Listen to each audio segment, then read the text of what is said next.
आकाशवाणी नागपूर, धैर्यशील मेश्राम आपल्याला ठळक बातम्या देत आहे. जागतिक सायकल दिवस आज साजरा होतो आहे.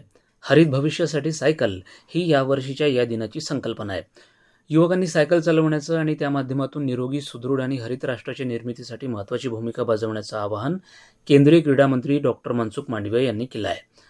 जागतिक पर्यावरण दिनानिमित्त कॅम्पचेरी फार्म रामटेक इथं 5, 6 आणि 7 जून दरम्यान झाडांवर चढणे, आंबा खाण्याची मजा, निसर्ग भ्रमण आणि संवेदनात्मक शिक्षण अनुभव अशा विविध उपक्रमांच्या माध्यमातून निसर्गाशी नाते जोडण्याची संधी मुलांना मिळणार आहे. पालकांनी आपल्या मुलांची या कार्यक्रमासाठी नोंदणी करावी असं आवाहन CAC ऑलराऊंडरतर्फे करण्यात आलं आहे.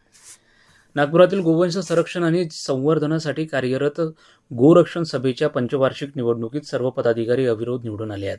यामध्ये सारंग गडकरी यांची अध्यक्षपदी, प्रकाश दीक्षित यांची उपाध्यक्षपदी तर प्रसन्न पातुरकर यांची सचिवपदी निवड झाली आहे.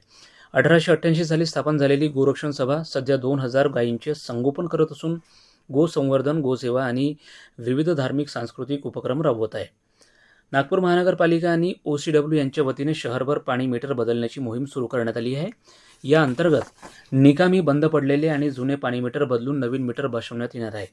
या उपक्रमामुळे पाणी बिल प्रक्रियेत अधिक पारदर्शकता येण्यासोबतच जलव्यवस्थापन आणि जलसंवर्धनाला चालना मिळणार आहे. पात्र ग्राहकांना याबाबत WhatsApp किंवा SMS द्वारे पूर्वसूचना देण्यात येणार असून नागरिकांनी मोहिमेस सहकार्य करण्याचं आवाहन करण्यात आलं आहे. नागपुरातील वनामती इथं नियतकालिक श्रमशक्ती सर्वेक्षण आणि असंघटित क्षेत्रातील उद्योगांचे वार्षिक सर्वेक्षण या प्रशिक्षण कार्यशाळेचं उद्घाटन जिल्हा परिषदेचे अतिरिक्त मुख्य कार्यकारी अधिकारी डॉक्टर कमल किशोर फुटाणे यांच्या हस्ते काल झालं. या सर्वेक्षणातून मिळणारी आकडेवारी रोजगार, बेरोजगारी आणि विकास योजनांच्या नियोजनासाठी महत्त्वाची ठरणार असल्याचं यावेळी सांगण्यात आलं आहे.